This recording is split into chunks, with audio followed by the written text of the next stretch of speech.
It is deeply troubling and incredibly dangerous that Donald Trump would invoke Adolf Hitler, the man who is responsible for the deaths of 6 million Jews and hundreds of thousands of Americans. All of this is further evidence for the American people of who Donald Trump really is.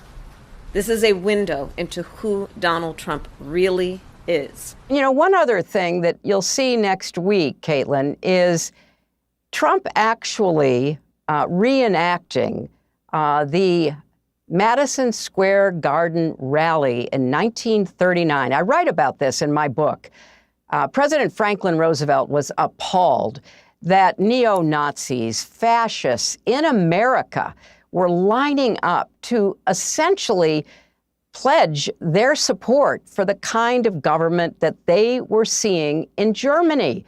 So I don't think we can ignore it. We know that this rhetoric has encouraged bad actions, including 2 different assassination attempts on President Trump, one where he was shot, one where the gunman was taken just before he was in his sights. A golf course hole, which takes about 15 minutes a hole as a golfer.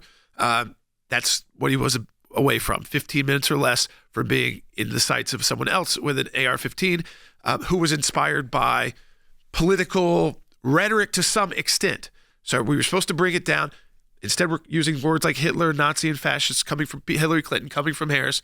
But we have had leadership now speaking out on this. That's right. This is a strong bicameral statement from both the minority leader, Mitch McConnell, and Speaker Johnson, where they write to VP Harris, this summer, after the first attempted assassination of a presidential candidate in more than a century, President Biden insisted we cannot allow this violence to be normalized. In September, after President Trump escaped yet another close call, Vice President Harris acknowledged that we must, quote, all do our part to ensure that this incident does not lead to more violence.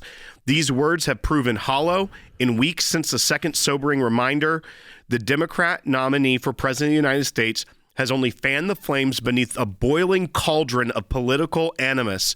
Her most recent and most reckless invocations of the darkest evil of the 20th century seem to dare it to boil over. The vice president's words more closely remember those of President Trump's second would-be assassin than her own earlier appeal to civility. The statement goes on, but very strong words condemning her rhetoric that she's using in just these final 11 days of the election. Yeah, I mean, so Rick, I want to go right to you. I mean, people are concerned, national leaders, again, Republican leaders at this point, but still, national leaders got their own relationships with President Trump, and they are more concerned, not as much about, it's not about the politics or the vote at this statement, but about the life of President Trump and the rhetoric being used. And of course, that affects the thousands of people that attend the rallies, the Secret Service and the police and everyone else, because you're putting them at risk as well.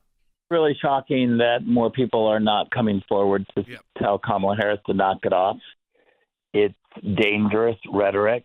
I've called upon Comcast to rein in MSNBC because when you listen to Morning Joe, which I have done the last 2 mornings, it is shocking that they are allowed to get away with what they're doing. They literally have no dissenting voices. They completely are unhinged and emotional and dangerous in their rhetoric. Every single guest is trying to outdo the next guest in outlandish statements. And, you know, somehow our mainstream media is allowing people like Hillary Clinton and Comcast and others to push this rhetoric that is clearly inciting violence and going to get someone killed. When you call someone Adolf Hitler, you're asking for people to stop a killer of 6.5 million Jews. And I'm just so outraged that our institutions are not coming forward to condemn this. I'm on the Holocaust Museum board, and I am so outraged that they are silent during this time. They have been very jumpy when anyone on the Republican side even comes close to this rhetoric, and they are completely silent while the sitting vice president of the United States is running for the highest office in the land is talking like this. It's outrageous. Yeah, I mean, again, in this term, and it starts with fascism, but now it's getting more specific. Rick, I'm trying to think, like, human beings in at least modern history and modern being, that we still have people alive who can tell those stories. And again, it's not as many, but they still are. From the jump from Hitler to the next worst thing is like Satan himself. I mean, it's like you can't really go anywhere else. I mean, even if you look at the Ayatollah in Iran, he might want to emulate. He might want to kind of be able to carry out some attack like that on Jews, but hasn't been able to do it and has been kind of regionally trapped by taking on that. And it's certainly a different kind of threat. And that's more just based on, that's a political rhetoric. That's based on actually what they say they would like to do.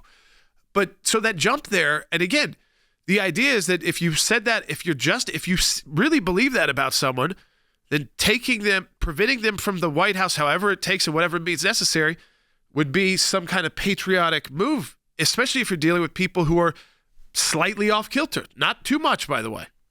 It is exactly how you describe it. You are encouraging people who are unstable and otherwise to take action to stop this. And if they don't think that they are encouraging violence, then they don't understand their words and the power of their words. Every single person should be outraged and condemning this. And we live in dangerous times. We already know that we've had multiple attempts on President Trump's life, and now Hillary Clinton and Kamala Harris are literally telling the world that he is Hitler and people must take action.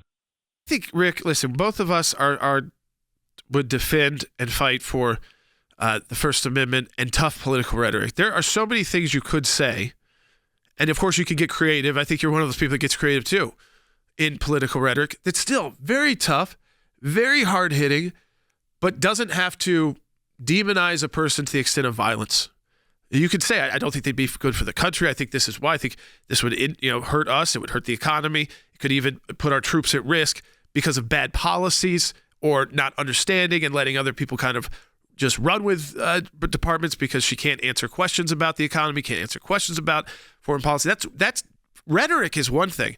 But when you jump to that one word, and I think that's why the Holocaust Museum should be jumpy if anyone uses it, but it should be if anyone uses it, because it also undermines and demeans, and I think, it minimizes what was actually carried out by Hitler and the Nazis. And so when you compared a former American president to that, who did not start wars but ended them and supported the state of Israel in unbelievable ways that no other former president had done, that just isn't, you could still not like them, but that doesn't add up. And yet they're willing to throw all that out. And I think that, again, they might change to something else next week. But what I wanted to tell people is Rick, is the words of encouragement too.